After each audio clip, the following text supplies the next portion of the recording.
안녕하십니까. 안녕하십니까. 하이공부방에 오신 여러분을 환영합니다. 오늘은 하이공부방 경제편으로 저희 박상현 전문위원께서 인플레이션 비틀어보기에 대해서 일단 발표를 해주시겠습니다. 좀 안녕하세요. 예, 자주 보는데 저희 오늘 인플레이션이 워낙 좀 중요한 시기 네. 아닙니까? 그래서 오늘 이제 인플레이션에 대해서 좀 저희 자세한 자료를 좀 적어주셨는데 일단 저희 어떤 자료인지 좀 소개 좀 해주시죠. 예, 최근에 다들 체감하실 텐데 지금 월급 빼고는 다 물가가 올랐다라든지 얘기가 나올 정도로 사실은 인플레에 대한 우려가 사실 크고요. 또 지금 인플레 수준을 보게 되면 사실 저희가 경험하지 못했죠. 이러한 하이퍼 인플레이션, 고물가 흐름이 사실 좀 나오고 있는 상황들이어서 과연 인플레가 어디서부터 사실 비롯되고 있는지라는 부분을 오늘 좀 살펴보고 있고요.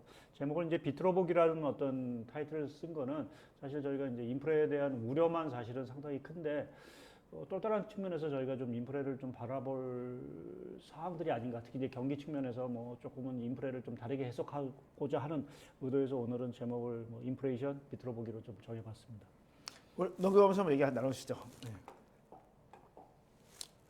일단 물가 압력이 굉장히 화두가 되고 있고 이것 때문에 사실 이제 저희가 많은 이제 부작용들이 있습니다. 주식시장도 많이 좀 빠졌고요. 특히 이제 상반기 때 해결될 수 있을 거냐, 아니면 하반기 되면 조금 다시 반등할 수 있을 거냐. 핵심이 물가 압력이 구조적으로 계속 될 거냐, 아니면 좀 일시적으로 봐도 되겠느냐가 가장 어떻게 보면 질문 중에 핵심인 것 같습니다. 그거 어떻게 보십니까? 결론적으로 말씀드려서 조금은 고물가 압력 자체가 좀 지속이 될 가능성이 좀 커진 상황으로 좀 평가할 수 있고요. 사실은 저희가 그동안 물가 얘기를 할 때 항상 연준도 그렇지만 사실 이 부분만 가지고 그러니까 공급망 차질 때문에 생긴 일시적인 현상이다라고만 사실은 이제 물가 압력을 평가를 해왔습니다. 근데 최근에 이제 상황들 자체가 이러한 공급망 차질 자체도 이제 장기화되고 있는 상황들이고 또 하나 문제는 물가를 좀 들여다 보니까 내부적인 문제도 사실은 구조적인 문제도 상당히 크다라는 부분에서 저희가 좀 고물가 압력이 있을 수 있는 부분들이 있고요. 또한 저희가 그동안 이제 돈을 많이 풀어도 물가가 안 오른다라는 이제 어떤 심리가 상당히 컸는데 최근에는 이 같은 유동성 확대에 대한 부분 자체도 사실은 좀 물가에 좀 다가가고 있는 상황들이어서 어찌 보면 세 가지 요인이 좀 이렇게 제가 화살표를 복잡하게 그려놨는데 사실은 유기적으로 좀 연관성이 있어서 물가를 그렇게 단순하게 저희가 어느 정도 지나면 진정이 되겠다라고 평가하기가 조금은 좀 어려운 상황으로 좀 다가오고 있다고 봐야 될 것 같습니다. 시장이 일단 코로나 때문에 특히 이제 신흥국들의 어떤 공급망 차질이 있는 부분, 그 다음에 최근에 우크라이나 문제라든지 이런 지정 확장 리스크라든지 이런 것 때문에 유가가 이제 굉장히 이제 이렇게 스파크가 일어났는데, 그래서 일단 좀 진정이 되면 나아지지 않겠느냐라는 생각들 사실 대부분 하고 계시거든요. 그렇죠. 근데 이제 전문의께서 말씀하시기는 조금 구조적으로 좀 길어질 수도 있다라는 가능성을 이제 말씀을 주신 것 같습니다. 그래서 첫 번째 이제 제가 말씀드릴 거는 이제 유동성 확대에 대한 효과인데요. 사실은 저희가 저물가 환경이 사실은 워낙 오래되고 그래서 전대 통화 이런 돈을 많이 풀어도 사실은 큰 문제가 안 된다라는 얘기가 나올 정도로 유동성 확대가 물가에 미치는 영향은 사실은 그동안 사실 없다라기보다는 거의 이제 영향이 미미하다라는 이제 평가를 했었는데 여하튼 문제는 그러한 상황이 조금 변화가 된 것 자체가 아무래도 이제 미국의 M2 그러니까 통화 증가율이죠. 통화 증가율이 이제 코로나 팬데믹 이후 워낙 많이 늘어났습니다. 그래서 이 효과 자체가 일정 부분 이제 들어오기 시작을 했다. 물론 이제 이게 조금 약간 제가 2년 선행이라고 해서 이제 통상적으로 이제 돈을 풀면 그 효과가 나오는 게 한 2년 정도 이제 걸린다라는. 그러니까 우리가 팬데믹 자체가 2000년 이제 초반에 시작했다라고 보면 지금부터 이제 유동성 확대에 대한 효과가 이제 들어오기 시작을 한다라고 이제 볼 수가 있겠죠. 증가율이네요, 그죠? 예. 증가율이니까 이제는 많이 풀었다가 이제 결국은 이제 0이 되게 되면 이제 증가율이 제로가 되는 거 아닙니까? 네, 그렇죠. 그러니까 일단 늘리는 거를 줄이고 있다. 그래서 이렇게 그렇죠? 많이 느린 부분을 최근에 이제 연준이 이제 줄여나가기 위해서 금리 인상도 하고 이제 양적 긴축이라는 얘기도 사실 나오는 부분들인데 여하튼 지금 유동성 확대에 대한 효과 이 부분 자체가 들어오고 있다라는 쪽에 좀 말씀을 좀 드리겠고 다만 이게 과거처럼 그래서 유동성이 풀려서 바로 이제 물가로 가는 이러한 구조가 되느냐라고 보면 아직까지는 이제 그러한 구조가 아직은 아니다라는 부분 자체가 제가 은행 총자산 대비 대출 이제 비율을 그려놨습니다. 그러니까 은행이 이제 갖고 있는 만큼 얼마만큼 이제 대출을 하느냐라는 이제 부분인데 과거에 이제 이 흐름 이거를 이제 보여드리는 이유 자체는 실제로 연준이 돈을 많이 푼다 하더라도 은행이 그것을 갖고 있고 실제 대출이 일어나지 않는 시중에 돈이 돌지 않겠죠. 그래서 최근에 그 코로나 팬데믹 이후 이렇게 이 비율 자체가 떨어진 거는 연준이 돈을 은행들한테 많이 공급을 했어도 실제 수요가 없다 보니까 사실은 대출을 안 한 부분, 이 부분 자체가 유동성이 많이 풀렸어도 사실은 물가에 이제 전가되는 힘들이 약했습니다. 근데 최근 이게 약간 뭐 미세하지만 이제 꼬리를 들고 있는 상황들이죠. 그래서 이제 약간은 이제 영향이 오기는데, 근데 절대적인 레벨을 보게 되면 여전히 좀 낮은 수준에서 뭐 유동성 확대에 따른 물가 압력이 과거와 같다라고 말씀드리기는 조금 어려운 부분은 분명히 있는 것 같습니다. 자산 가격은 많이 올라왔는데 말씀하신 대로 은행에 있는 돈이 시중에 많이 풀리진 않았다고 해석할 수도 있겠네요. 그러니까 은행들이 주로 우리가 투자자죠. 그러니까 뭐 채권에 투자한다든지 주식에 투자하든지 뭐 프로젝트 파이낸싱에 투자한다든지 뭐 이런 쪽으로 해서 실제 가계 어떤 대출이라든지 기업 대출 쪽으로 나가는 부분보다는 사실은 투자 수요 쪽으로 많이 끌렸기 때문에 뭐 과거와는 조금 다른 패턴이다라고 좀 말씀을 드릴 수 있어서 뭐 유동성 확대 부분 자체가 물가에 영향을 미치긴 하겠지만 과거보다는 사실은 좀 제한적이다라는 쪽에 일단은 말씀을 좀 드리겠습니다. 그리고 이제 어떻게 보면 이제 가장 이제 미국의 구조적인 요인 중에 하나가 사실은 공급망 차질에 대한 부분을 많이 말씀드리는데 가장 중요한 게 이제 그 고용 시장에서의 그 구조 변화로 봐야 될 것 같습니다. 그러니까 특히 이제 미국 같은 경우는 임금이라는 부분이 상당히 좀 중요한 부분들인데요. 그러니까 미국의 물가 구성을 보게 되면 사실은 우리가 얘기하는 이제 상품, 그러니까 또 내구재라든지 이러한 상품의 구성 비중보다도 사실 큰 비중을 차지하는 게 이 서비스업 쪽의 물가가 큰 비중을 차지하고 있고 그게 거의 한 80% 소비자 물가에서 차지하고 있는데 그럼 그 서비스 물가를 좌우하는 게 뭐냐라고 보면 사실상 실질적으로 임금하고 이제 주택 가격 뭐 이러한 것들로 봐야 될 것 같습니다. 그래서 문제는 사실은 최근에 그 미국의 고용 시장 자체가 상당히 뭐 강하다는 얘기를 저희가 들을 수 있고 이 차트를 보시게 되면 특히 이제 미국의 그 구인 건수, 그러니까 기업들이 얼마만큼 사람을 필요하느냐에서 실제 이제 내가 이제 직장을 원하는 이러한 구직 건수 차를 보게 되면 역사적인 최고치입니다. 거의 한 400만 건 정도 차이가 있습니다. 그러니까 그만큼 기업들이 사람을 못 구하고 있는 거죠. 그러니까 당연히 사람을 못 구하고 있으니까 임금을 많이 줘서 해도 사람을 이제 데리고 와야 되는 이러한 상황들이기 때문에 최근에 보면 임금 상승률 자체가 상당히 이제 가파르게 올라가고 있는 부분인데 문제 자체는 이 구직난 현상이 그러면 왜 오느냐라는 부분. 그게 단순하게 뭐 코로나 백신 때문에 집에 있고 하는 이러한 것들이라고 하면 이게 단순하게 해소가 될 텐데 저희가 이걸 좀 살펴보면 공급 부족 자체가 사실은 좀 구조적인 요인이 있을 수 있다라는 쪽에 좀 말씀을 좀 드리겠고요. 관련해서 이제 먼저 뭐 저희가 차트를 하나 보여드리면 사실 이제 경제가 좋아지면 이 제조업 가동률이 올라가겠죠. 사람이 이제 공장이 이제 잘 돌아가다 보면 앞서 말씀드린 대로 사람을 이제 채워야 되고 실제적으로 이제 그러한 비율, 그러니까 이제 실제로 이제 노동시장에 사람들이 들어와서 이제 일하는 이러한 비율이 높아져야 되는데 최근에 보게 되면 그러니까 가동률은 올라가는데 사람들이 노동시장에 들어오지를 않고 있습니다. 그래서 아까 보여드린 그러한 현상들이 나오면서 임금 상승률이 좀 올라가고 있죠. 그래서 이게 사실은 코로나19가 이제 진정이 되고 이제 활성화되면 뭔가 이제 사람들이 본격적으로 노동시장에 들어올 수도 있다라는 좀 생각을 하고 있는데 근데 저희가 조금 이 경제활동 인구, 그러니까 우리가 실제 노동시장에 들어가서 뭐 일자리를 찾고 하는 이 비율 자체가 보시면 알겠지만 이 과거 글로벌 금융위기 이후에 한번 이렇게 좀 누웠던 그래서 상당히 추세가 조금 이제 좀 변하는 이러한 모습을 좀 보였다가 최근에 다시 이게 레벨대 자체가 수준 자체가 다시 떨어졌습니다. 그러니까 사람이 사실 노동시장에 잘 들어오고 있지 않는 이유죠. 그럼 왜 이렇게 다시 한번 보죠. 장기 차트이기 때문에 굉장히 시계열이 좀 긴데요. 그러니까 사실 이제 이 부분이 지금 대충만 봐도 한 5년, 6년 정도 되는 것 같아요. 그러니까 요게 조금 더 이제 자세하게 보여드리는 차트인데요.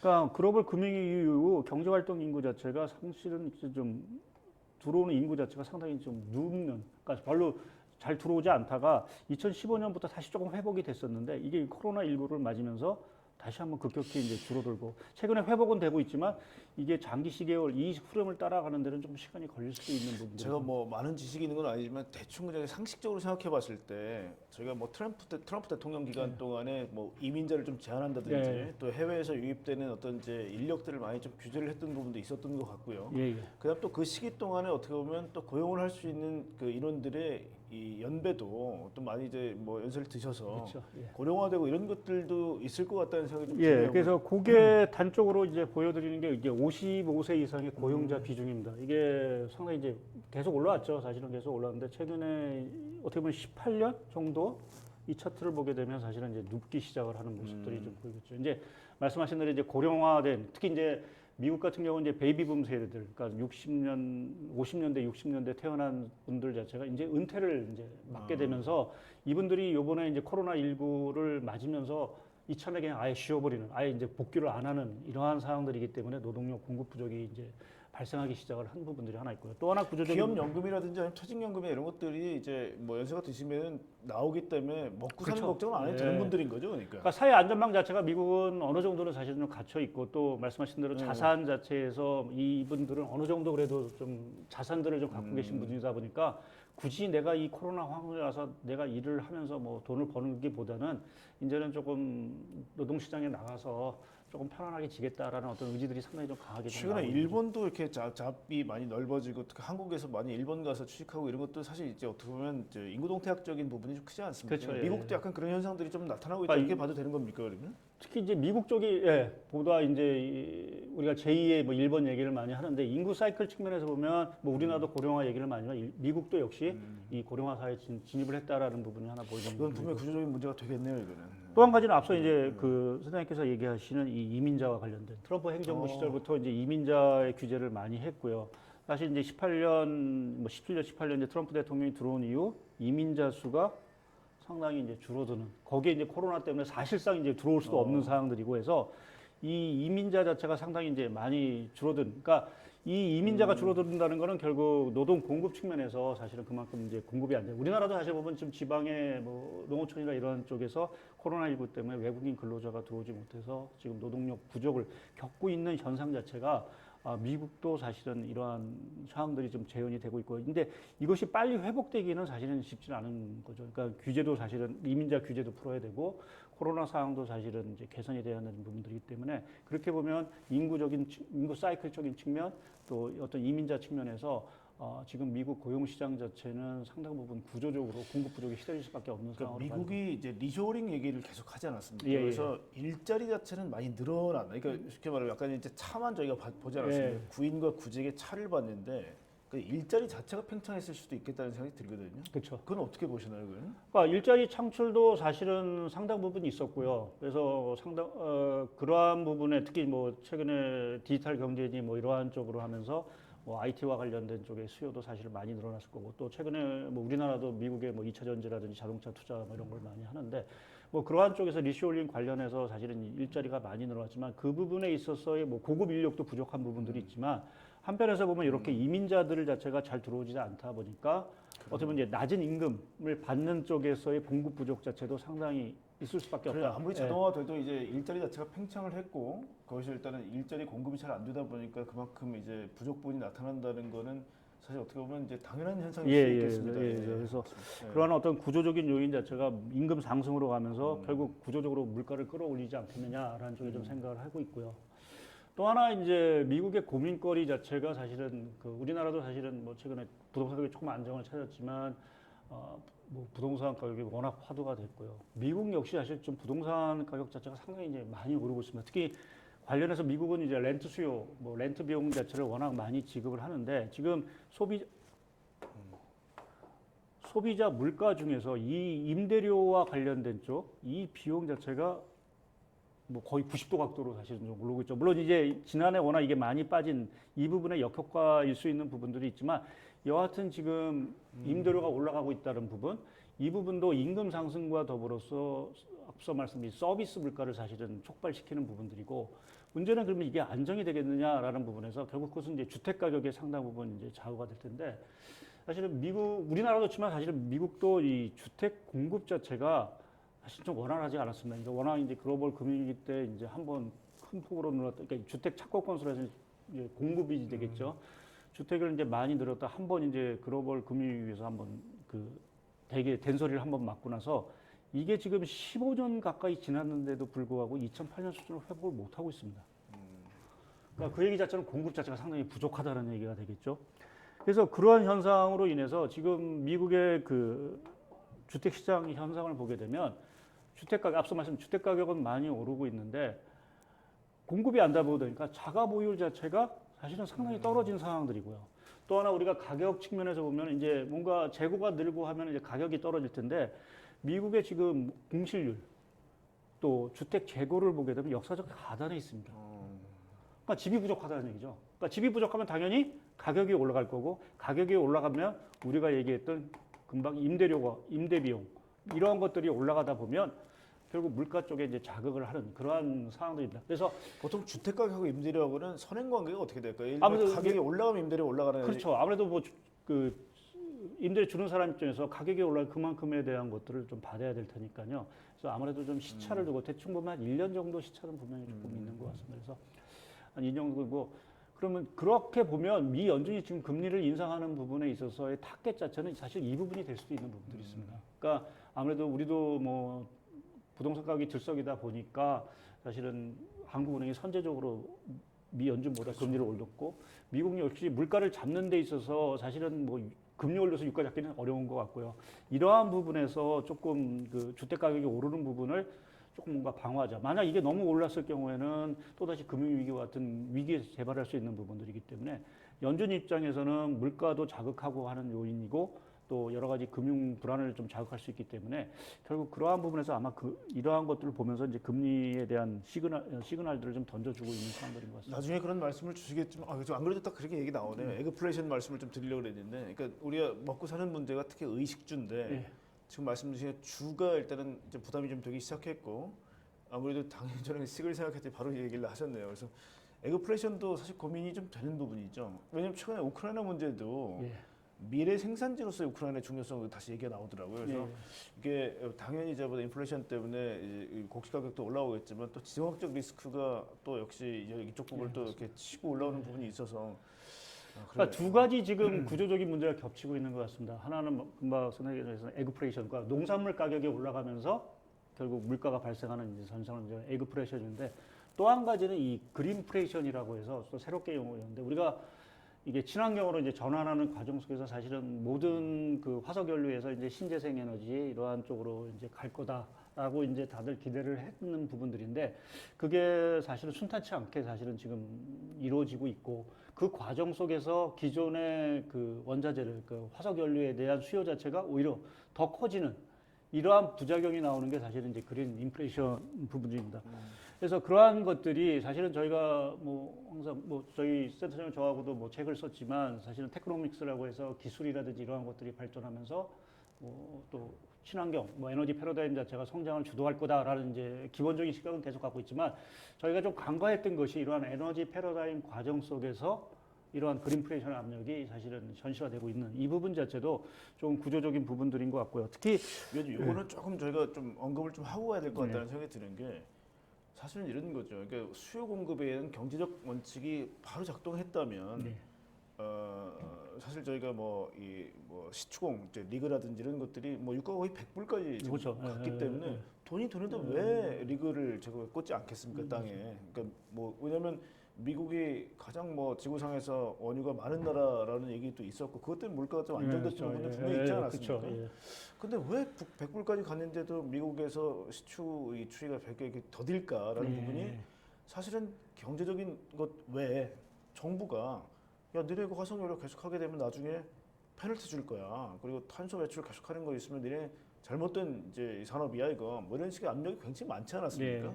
그러다 보니까 수요나 공급 관계가 좀 어우러진 거죠, 그죠? 그렇죠. 그러니까 그 부분이 바로 말씀하신 것처럼 이제 뭐 그린으로 갔다 그러면 이 그린플레이션이 발생할 리가 없는데 기술과 또 어떻게 보면 이 필요에 의한 어떤 시차가 좀 발생한 거가 제일 큰 게 아닌가. 그래서 이 과도기적 단계에서는 계속 이 가격에 대한 부담이 좀 생길 수도 있겠다는 우려가 최근 들어서는 좀 많이 강해진 것 같아요. 그러니까 맞습니다. 저희가 뭐 예. 이거 물가라든지 여러 가지 이제 그 에너지 가격을 전망하는 데서 조금 착오가 있었던 부분 자체가 말씀하신 대로 우리가 순탄하게 넘어갈 거로 생각을 했었는데 생각보다는 그 과정 자체, 그 에너지 전환 과정 자체가 상당히 조금 여러 가지로 좀 뭔가 걸림돌이 상당히 좀 많았고요. 유럽에서 뭐 최근에 원전 뭐 프랑스가 6개 하겠다, 뭐 독일 뭐 독일은 이제 뭐 이제 안 하겠다고 얘기했지만 사실 이제 유럽 같은 데서도 가장 이 그린에 앞장서는 국가인 줄 알았는데 이제 마침 상황이 이렇게 되다 보니까 그렇죠. 약간 한 발짝 물러서는 모습도 좀 보여요. 그래서 그게 예, 아마 이 그래서 과도기적 뭐 단계. 방향성 자체는 사실은 뭐 계속 갈 수밖에 없는 상황들을 저희가 뭐 2050년까지 탄소 중립을 다 선진국이 하겠다라는 부분들이기 때문에 그 방향성 자체가 사실은 뭔가 억울하지는 않을 것 같긴 한데 이제 뭐 아무래도 그 재생 그 관련 여러 가지 뭐 그런 설비를 짓는데 시간이 걸릴 수밖에 없는 부분들이어서 그 동안에 어떤 과도기 부분이 있을 텐데.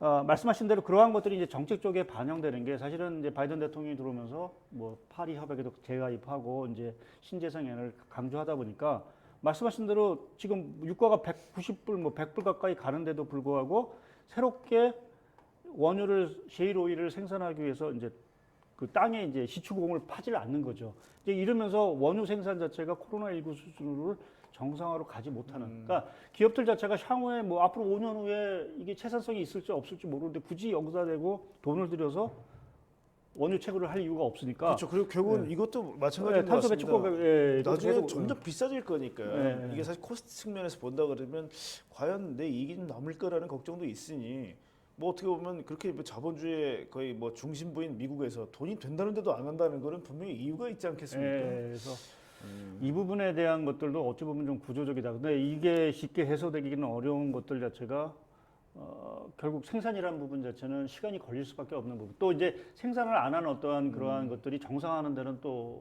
뭐 새롭게 파지 않는다 하더라도 기존 설비 자체를 다시 정상화하는 데도 시간이 걸릴 수 있는 부분들이 있어서 이런 이슈 때문에 뭐 이제 미국의 중동에 대한 중요성이 좀 희석됐다는 얘기도 평가도 많았고 그래서 이제 오펙이나 이런 쪽 중요성도 사실 그게 좀 어떻게 보면 희석됐었는데 다시 이제 어떻게 보면 오펙이 주목을 받는 이유도 아마 이런 이유가 아닌가 싶습니다. 그래서 예. 그렇기 때문에 또 최근에 우크라이나 사태가 어떻게 보면 14년에도 있었는데 왜 올해만 이렇게 유독 더 그렇죠. 받는 부분 자체는 지금 이러한 어떤 그린플레이션과 관련된 유가 충격이 우크라이나 사태로 더 확산될 수 있다라는 이제 우려감 자체도 조금 이제 우크라이나 사태를 좀 보고 있는 부분들이고요.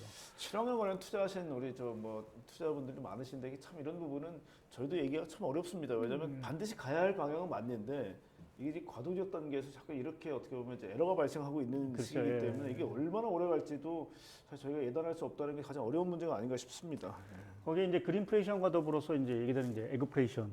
사실은 이 에그플레이션 자체는 사실은 한편에서 보면 그 에너지 패러다임 전환이 촉발됐던 결국 환경 자체가 파괴되고 기후 자체가 워낙 이상 기후 자체가 많으니까 최근에 보면은 텍사스 뭐 온도가 마이너스로 그러니까 영하로 가면서 뭐 오렌지가 사실 다 작황이 안 좋다 이런 것들도 저희가 예상하지 못했던 어떤 그런 기후 현상들인데 이제 이러한 것들이 문제가 되는 건 뭐냐면 이 그 작황이 안 좋다 보니까 이 식료품 가격, 곡물 가격을 끌어올린다는 거죠. 그래서 이러한 것들이 있는 상황에다가 더구나 지금 제가 밀 가격을 그려놓은 이유 자체는 우크라이나 사태로 인해서 이 밀 가격 자체가 움직일 수 있다. 그러니까 지금 우크라이나가 전 세계 밀 수출의 그 세 번째 수출국입니다. 그만큼 3위나 됩니까? 예, 그만큼 또 유럽의 곡창지대라고 이제 표현하는 국가이기 때문에 만약 진짜 그 전쟁이 본격화됐을 때 이 가격은 더 천정부지로 뛰어오르겠죠. 공급이 많이 줄겠네요. 네, 그래서 이제 그렇게 됐을 때는 에그플레이션 압력 자체가 더 커질 수밖에 없는. 그러니까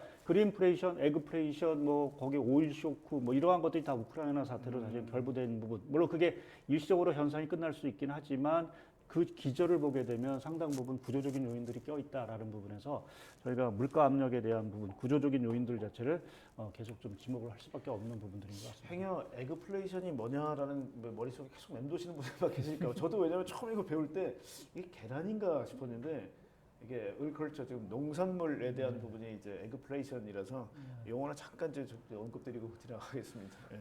그리고 이제 구조적인 요인을 말씀을 좀 드렸고 최근에 나오는 그 미국과 우리나라 물가를 한번 좀 제가 차트로 비교했는데 항상 보면 우리가 물가 하면은 미국보다 우리가 물가가 당연히 높을 수밖에 없다라는 이제 기본적인 선입관이 있었고 사실은 뭐 역사적으로 보더라도 우리나라 물가가 미국 물가에 비해서는 항상 높았습니다. 특히 이제 근원 물가, 그러니까 에너지하고 식료품을 제외한 근원 물가를 보더라도 항상 보게 되면 우리나라 물가 자체가 미국 물가를 훨씬 높은 부분들이 있었죠.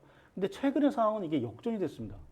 보시면 우리나라 이게 물가는 그러니까 물가가 이제 전월 대비죠. 전년 동월 대비, 예. 작년 대비해서 전년 동월 대비. 예. 그러니까 전월에 똑같은 품목 대비해서 얼마나 올라왔는지 예. 이렇게 보신다 그러면 아마 그 차이를 이해하실 수 있을 것 같습니다. 그래서 미국 물가가 뭐 유독 우리나라 특히 이제 내구재와 관련된 물가를 보게 되면 미국은 거의 한 20% 가까이, 우리나라는 뭐 한 4%? 뭐 이 정도밖에 안 하는데 미국은 미국 소비자 물가 중에서 내구재 물가 상승률 자체가 거의 20% 가까이 가고 있습니다. 그럼 왜이 연준이 사실 이렇게 초점을 맞춰 고용하고 물가지 않습니까? 네. 그렇게 따진다면 연준 입장에서는 난리가 났네요. 진짜. 예, 그러니까 지금 예. 저도 사실은 이 그 그래프 그리다가 이 정도까지 차이가 나라는 어떤 의구심이 절도로 미국에 대한 지금 물가 압력 자체가 상당히 커졌다. 그러니까 우리가 통상적으로 뭐 에너지 가격이 올라서 사실은 뭐 물가가 되면 뭐 그거야 뭐 수급이 뭐 안정이 되면 사실은 좀 될 거라고 좀 생각을 하는데 왜냐면 잘 안 보일 수 있으니까 잠깐 여기 예. 조금만 자리를 좀 비켜주시면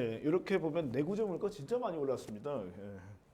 그래서 그러면 이 내구재 물가가 과연 왜 이렇게 많이 올랐냐라고 보면 이게 공급망 차질의 영향이 상당 부분 이제 크다라는 부분을 저희가 몇 가지 차트에서 좀 볼 수가 있는데요. 특히 이제 미국 같은 경우 지금 뭐 물류 이런 것들이 잘 안 되다 보니까 이 화물 운임 지수 자체가 죄송합니다. 화물 운임 지수 자체가 어마어마하게 사실은 지금 올라가 있는 상황들입니다. 이게 뭐 BDI나 컨테이너 이게 다 포함되나요? 이게? 예. 다 포함돼서 결국 미국이 이제 수입을 하는 과정 속에서 그 화물과 관련된 물가가 얼마까, 그러니까 운임료가 되겠죠. 그러니까 운임료가 얼마만큼 뭐 코로나 팬데믹으로 인해서 이렇게 올라간 부분 자체가 그러한 것들이 내구재 가격이라든지 이러한 것들이 좀 전가되는 이러한 상황으로 좀 보이고 있고요. 또 하나 좀 재밌는 것이 사실은 우리가 중국에 대해서 고일 관세를 좀 미국이 트럼프 행정부에 부과를 했기 때문에 그쪽에서 오는 수입 물가는 당연히 뭐 높을 수 있다라고 생각하는데 최근에 보게 되면 선진국 쪽에서 들어오는 물가 압력 자체도 상승률을 보게 되면 이게 중국은 이제 왼쪽이다 보니까 뭐 한 4% 정도밖에 안 되는데 선진국 수입 물가는 거의 뭐 15%, 25% 가까이 됩니다. 그럼 왜 이렇게 선진국 쪽에서 오는 물가 압력이 높냐라고 보면은 그게 뭐 제조업 쪽, 그러니까 선진국에서 만들어서 미국으로 가는 어떠한 그 제품의 그러니까 제조업 제품의 물가도 높긴 하지만 사실은 앞서 보여드린 죄송합니다. 그 서비스 쪽에서 물가 압력 자체가 워낙 크기 때문에 지금 미국의 수입 물가 압력 자체가 상당히 이거는 사실은 조금 코로나 영향이 상당히 크다고 봐야겠죠. 우리가 이 한국은행에서 물가를 볼 때는 사실 수입 물가는 저희가 원화로 이제 컨버트를 했을 때는 환율 효과가 있지 않습니까? 예. 근데 이 달러 같은 경우는 이제 선진국이랑 주로 유럽일 것 같은데요. 유럽에 수입하는 거는 최근에 그러니까 유로하고 봤을 때는 환 효과는 아닌 거죠. 그렇죠. 원래 달러가 강세니까 그렇죠. 사실은 예. 뭐 그렇게 보면은 지금 이쪽에서 뭐 환에 대한 효과는 아닐 것 같고요. 그러니까 말씀드린 대로 뭐 앞서는 이제 구조적인 요인을 좀 말씀드렸는데 지금은 아무래도 이러한 그 코로나19로 인한 공급망 차질 이 부분의 영향을 사실은 미국이 크게 받고 있다. 그렇기 때문에 앞서 보여드린 것처럼 우리나라보다 미국 물가가 상당히 높다라고 보고 있고요. 또 한 가지는 이 미국이 중국의 제품에 대해서 고일 관세를 물린 부분. 그러니까 지금 미국의 관세 수입을 보게 되면 트럼프 행정부를 기점으로 해서 이게 폭발적으로 늘어나는 부분을 볼 수 있습니다. 그럼 이 부분을 결국 누가 부담하느냐? 당연히 중국 수출업자가 부담하지 않겠죠. 그러니까 미국의 수입업자가 소비자나 뭐 미국의 수입업자가 부담을 할 거고 미국의 수입업자는 그거를 당연히 제품 가격에 전가시키는 부분들이기 때문에 이러한 부분에 있어서도 사실은 조금 그 미국의 물가 압력 자체가 상대적으로 높을 수밖에 없는 부분입니다. 그래서 전체적으로 이렇게 전체적인 맥락에서 보게 되면 지금 물가 압력이 그렇게 쉽게 떨어지지 않다. 지금 미국이 보면 매월 한 0.6% 정도씩 올라가고 있는 전월 기준으로 해서 그래서 이러한 추세로 계속 가게 되면 그냥 옆으로 눕는 모습이 될 거고요. 자연스럽게만 0.3% 정도로 조금 상승폭이 둔화된다면 그나마 이제 1분기를 기점으로 해서 이제 둔화가 될 텐데 그럼 물가 어떻게 생각하십니까? 이렇게 될까요? 이렇게 될까요? 고민이 됩니다. 왜냐하면 지금 말씀하신 구조적인 문제들이 사실은 굉장히 많은 변수들이 이제 어떻게 보면 합쳐져서 나왔던 결과물들이라 예를 들면 이제 뭐 미국하고 중국이 갑자기 친해질 거냐, 예. 아니면 뭐 우크라이나 문제가 사실 우크라이나 문제도 굉장히 복잡하지 그렇죠. 않습니까? 예. 이게 뭐 굉장히 오랜 기간 동안에 뭐 이 우크라이나가 러시아에 워낙 비중이 크다 보니까 이게 러시아냐 우크라이나냐 애매한 동 우크라이나 같은 경우는 뭐 약간 러시아 쪽이다 이렇게 보는데 하여튼 그런 문제가 쉽사리 해결될 부분이 아니기 때문에 사실 굉장히 속단하기 좀 어렵습니다. 예. 근데 오늘 뭐 제가 이제 뭐 제목이 비트로복이라고 이제 표현을 한 게 뭐 사실은 좀 우려가 사실은 좀 큰데 그래도 조금 오늘은 좀 긍정적인 좀 말씀을 좀 드리고자 사실은 그 비트로복이라는 제목을 썼고요. 이제 그러한 측면에서 저희가 구조적인 문제가 뭐 당장 해소가 될 거다라고 사실은 말씀드리기는 어려울 거고 결국 문제는 앞서 보여드린 이 공급망 차질 거기에 따른 어떤 그 일시적 전상 자체가 완화가 되겠느냐라는 부분을 조금은 좀 긍정적인 측면에서 제가 좀 말씀을 좀 드리려고 하고 있고요. 그래서 그러한 것들의 몇 가지 요인을 좀 제가 말씀드리는데 우선 제일 중요한 게 아무래도 지금 뭐 코로나 확산세가 어떻게 될 거냐라는 부분이 굉장히 중요한데 저 앞서 뭐 미국의 지금 선진국 쪽에서 오는 물가 압력이 크다라고 말씀드렸는데 그것은 아무래도 이렇게 당연히 유럽이 워낙 코로나 확산세가 이제 강하다 보니까 이제 그동안 활동 자체가 잘 안 됐고요. 다행스럽게 지금 코로나 확진자 수가 뭐 아직도 높은 수준이긴 하지만 사실은 줄어들고 있는 상황들이고 제가 딴지 걸고는 아니라 또 한번 비틀어 보면 네. 시장에서 지금 계속 고민하고 있는 진짜 큰 우려가 지금 이제 북경 올림픽 때문에 이제 중국에서는 이제 그 오미크론에 대해서 정말 통제를 굉장히 강하게 하고 있지 않습니까? 예. 근데 그게 오히려 올림픽 끝나고 되면 확산세가 뭐 동남아도 마찬가지지만 중국이 특히 이제 전 세계 공장인데 거기서 오미크론 확산세가 아주 커지게 되면 물론 이제 이 유럽이나 미국 같은 경우는 한번 이제 확진이 다 되고 나서 60% 이상 다 면역이 되면서 이제 빠지지만 반대로 이제 개도국 같은 경우는 치고 올라오고 했을 때 그게 오히려 하이퍼 인플레이션의 도화선이 되는 거 아니냐라는 예, 그 우려도 부분에 있거든요. 대한 네. 것들은 분명히 리스크로 잠재해 있는 것 같고요. 물론 중국도 지금 코로나 확진자가 한 100명 이하로 사실은 잡히고 있는데 지금 우리나라 추이로 봐서는 이 방역을 푸는 순간 사실은 폭발적으로 늘어날 수밖에 없는 상황으로 홍콩이 맨날 0명 1명이다 이 오미크론이 한 번 걸리기 시작하니까 거기 굉장히 철저하게 봉쇄를 함에도 불구하고 뭐 거의 1000명 가까이 되는 거 보면 이 오미크론은 사실 걸려서 해결해야 되는 부분이지 이게 막는다고 해결될 부분은 아닌 것 같더라고요. 그래서 이게 확실히 여기서 보여주시는 희망은 먼저 맞았던 선진국들은 결국 정점을 찍고 빠지더라라는 게 사실 저희한테는 굉장히 긍정적인데 반대로 겪지 않았던 국가는 사실 겪어야 된다는 게 예, 맞습니다. 사실 고민이 되는 부분인 것 같습니다. 지금 특히 이제 말씀하신 것들 자체 이제 공급망 쪽에서의 그 역할 자체가 그 중국도 그렇고 아세안이 워낙 사실은 큰 역할을 차지하고 있습니다. 보시면 이제 전 세계 중간재 수출에서 중국이 한 14% 정도 차지하고 있고 그리고 아세안 5개국이 한 7% 가까이니까 두 개 합치면 거의 한 20% 정도 되죠. 예, 그러니까 이게 작동을 안 하면 뭐 한국 여기까지 포함하면 거의 한 30% 정도 되니까 사실 이게 작동을 안 하면 지금 공급망 차질이라는 게 회복이 사실은 뭐 어려울 수 있는 부분들이죠. 오히려 선진국이 소비 시장으로서 굉장히 이제 이 잠재성이 큰 국가들인데 거기는 이제 회복이 돼서 원활하게 막 소비를 하는데 반대로 이제 뭐 제품을 생산해서 공급을 해야 될 아세안이 조금 더 더디다면 아니면 오미크론 때문에 공급망이 일시적으로 더 둔화가 된다면 사실 그런 이 좀 부담은 당분간 지속될 수 있다는 가능성을 열어놔야 되겠네요. 그건 열어놓을 것 같고, 근데 이제 저희가 이제 뭐 유럽 사태도 아까 이제 제가 그 잠깐 뭐 설명을 좀 생략을 하긴 했는데 사실 오미크론이 확산이 되고 있음에도 불구하고 사실 스웨덴이나 뭐 노르웨이, 덴마크 물론 이제 메이저 국가는 아닙니다. 근데 사실은 이 우리가 얘기하는 뭐 거리두기라든지 이런 통제 자체를 거의 그 팬데믹 초기 단기, 그러니까 2000년 초기 단계 수준까지도 사실 지금 완화하고 있는 모습 자체는 이제 소위 말하는 우리가 엔데믹, 항상 이제 그 같이 이제 뭐 코로나하고 같이 살아가는 이러한 국면으로 전환하는 움직임이 사실 좀 선진국에 보이기 시작을 했고 아마 이 사례 자체는 뭐 우리나라도 사실은 뭐 그런 얘기도 조금 나오고 있는데 결국 아세안 쪽도 또 중국도 뭐 그러한 상황으로 좀 갈 수밖에 없지 않겠느냐라는 쪽에서 저희가 조금 희망을 갖고 그러한 측면에서 조금은 얘기를 드릴 수 있는 부분. 그러니까 지금 미국 그 뉴욕 연준이라고 해서 미국은 이제 연방 이렇게 연준이 있고 이제 각 지역별로 이제 연준이 있는데 그 뉴욕 연준에서 연방준비원에서 발표되는 공급망 지수를 보게 되면 약간은 정점을 치고 뭐 아주 미미하지만 내려오고 있는 상황들입니다. 근데 다행스럽게 제가 중국을 포함한 이게 뭐 중국이란 변수가 있어서 약간 조금 왜곡이 된 부분들이 있는데요.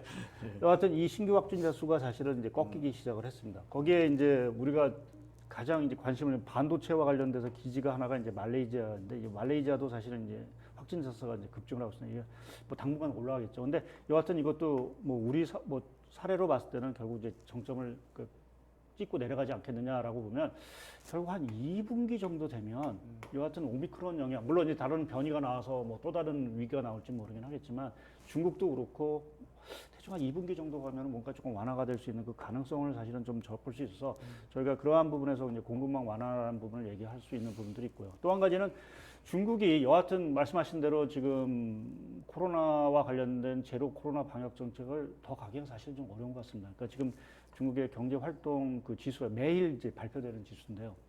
이게 보면 상당히 좀 악화가 되고 있는 상황들이고 이 상태로 방관을 해서는 중국이 특히 이제 아시겠지만 올해 시진핑이 그 당대회를 앞두고 집권 3기를 가는 이 과정 속에서 중국의 경기 자체가 확 무너진다라고 하면 그것은 뭐 시진핑 국가 주석에서 뭐랄까요 조금 용인을 하기가 좀 어려운 부분들이 있겠죠. 이게 올해 북경 올림픽 때도 그랬고 이번에 이제 동계 올림픽도 마찬가지지만 올림픽 직전에 그 의도적으로 어떤 뭐 생산 설비나 이런 것들이 가동을 멈추거나 하는 그런 인위적 부분도 예, 있죠. 그죠? 예, 그러니까 그렇죠. 그게 이제 올림픽이 지나게 되면 당연히 이제 활성화될 거고 뭐 반대로 저희한테 이제 미세먼지나 예. 이제 이런 고통들이 올 텐데 그가 올라오거나 아마 그렇게 좀 기대할 부분도 있는 것 그래서 같습니다. 그러한 거 관련돼서 그 아무래도 가장 물가와 관련돼서 특히 이제 글로벌 공장 역할을 하는 중국의 생산자 물가 그런 측면에서 상당히 좀 중요한데요.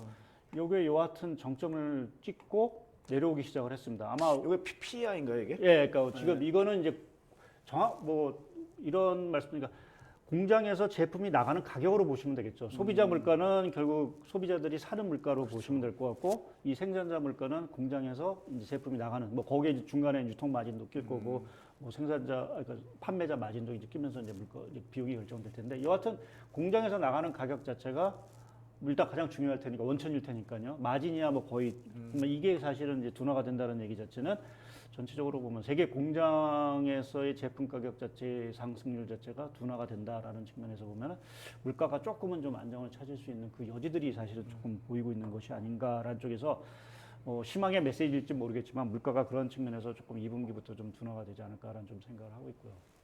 그리고 또 한 가지 아까 제가 비트로 보기에 어떻게 보면 가장 핵심 자체가 이게 뭐 물가도 물가지만 이게 가장 중요한 게 경기인데 우리가 물가가 올라가는 거를 꼭 뭐 부정적일 수도 있으니까 꼭 부정적으로 봐야만 되겠느냐. 제가 이 차트를 보인 건 유가하고 미국 소비자 물가를 이제 그려놓은 상황들인데 항상 이제 뭐 유가가 올라갈 때 보면 유가 올라갈 때 보면은 그 미국 물가가 다 올라갔습니다. 그러니까 이렇게 보면 올라갔고. 근데 여기 이때 2012년, 13년 보면 유가가 그때 100불이 넘었는데 오히려 물가가 빠졌어요.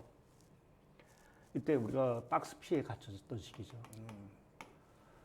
그럼 왜 이러한 현상들이 나오냐? 이때는 중국이 공급 과잉으로 인해서 투자가 사실은 안 됐던 부분들이고 이때는 뭐 아시겠지만 중국 붐으로 투자가 잘 됐던 거고 이때는 그 4차 산업이 이제 부상하면서 그때 반짝 반도체 붐이 한번 투자 붐이 있었던 최근에는 이제 무형자산과 관련된 투자 붐이 사실은 좀 있었습니다. 그래서 제가 말씀드리고 싶은 거는 이 물가가 오르고 유가가 오르는 이 과정 속에서의 기저 자체는 투자 경기가 좋은 부분도 분명히 있다. 그러니까 그 부분에 대한 것들을 저희가 너무 지금은 뭐 워낙 물가가 높기 때문에 무시하고 있는 부분들인데 이 물가 자체가 진정이 됐을 때는 결국 이 투자라는 부분 자체가 다시 각광을 받을 수 있다. 특히 이제 미국 같은 경우 보게 되면 최근에 그 우리가 그 디지털 경제 뭐 무형자산과 관련 얘기를 많이 하는데 그것을 대표하는 게 미국의 지식 재산물 투자. 이게 그 소프트웨어 투자라든지 뭐 R&D라든지 이러한 것들이 투자를 의미하는 부분인데 이 투자 자체가 워낙 좋습니다.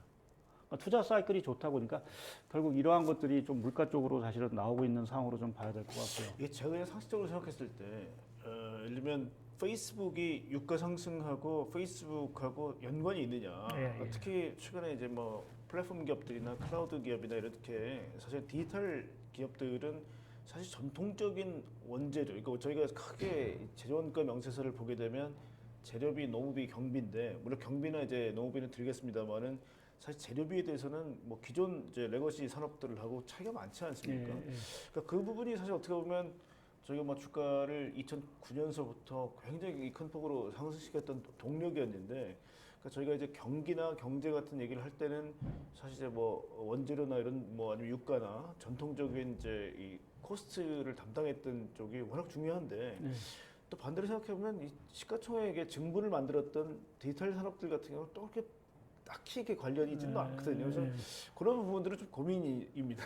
예, 그래서 말씀하신 대로 이제 그 우리가 얘기하고는 이제 설비 투자, 뭐 공장을 짓고 기계를 만들고 하는 것들에 대한 미국의 이제 비중을 보게 되면 명목되면 계속 줄어들고 있습니다. 반면에 이제 이 지식재산물 투자는 사실은 이제 같이 가면서 조금씩 역전이 될 것 같은. 유형자산하고 무형자산하고 봐도 되겠네요. 그죠? 예, 그러니까 그렇게 보시면 되는데 그러면 왜 이것이 유가하고 무슨 상관이야라는 부분을 얘기할 수 있는 부분들이 있는데 물론 이 직접적으로 뭔가 이 무형자산이라는 부분 자체가 뭐 큰 영향을 그 과거 이제 설비 투자처럼 영향을 많이 미치지는 않긴 하겠지만 그래도 이제 뭐 무형자산 쪽에 뭐 각종 뭐 여러 가지 이제 최근에 뭐 에너지와 관련돼서 2차 전지도 만들어야 되고 뭐 여러 가지 뭐 서버 같은 것도 계속 투자를 하려고 하면 거기에도 사실은 뭐 원유라는 수요가 일부는 작용할 수 있는 부분들이 있고 또 한편에서 보면 이렇게 투자가 좋다 보니까 결국 고용이 좋아지는 거고 고용이 좋다 보면 소비가 늘어나는 거고 소비자면 유가가 올라갈 수밖에 없는 그러니까 간접적인 부분에서 유가 수요가 사실 높아질 수밖에 없는 부분을 저희가 생각해야 되는 부분들이 있는 것 같고요.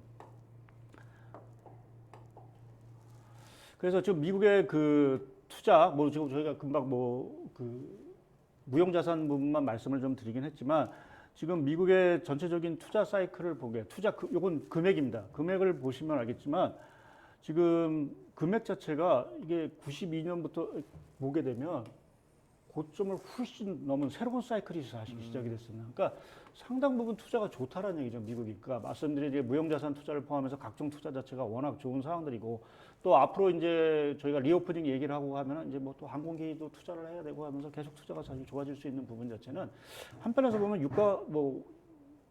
물가가 좀 올라갈 수밖에 없는 그러한 상황들이 아닌가라는 쪽에서 좀 긍정적으로 생각을 할 수 있고 또 한 가지 그 뭐 유가뿐만 아니라 사실은 저희가 그 2차 전지와 관련된 이러한 그 원자재 가격도 보면은 뭐 급등 추세입니다. 그러니까 이러한 것들도 우리가 새로운 성장이라는 부분 자체가 과연 기존의 원자재 수요하고 뭔 상관이 있어라고 얘기를 하겠지만 또 뜯어다 보게 되면 거기에 관련돼서 뭐 전통적으로 알루미늄 수요도 사실 많이 커지는 상황들이고 이러한 새로운 원자재 수요 자체도 많이 커지는 부분들이라서 그렇게 보면 조금 이러한 투자 사이클이 좋다라는 부분 자체가 상당 부분 좀 중요한 것 같고요. 또 하나 이게 뭐 사실은 제가 차트를 그려놓게 이게 맞을지 안 맞을지는 잘 모르겠는데 제가 좀 이제 인구 사이클과 아까 계속 뭐 저희가 인구 사이클을 말씀을 좀 드리는데 이러한 붐이 있었을 당시 죄송합니다.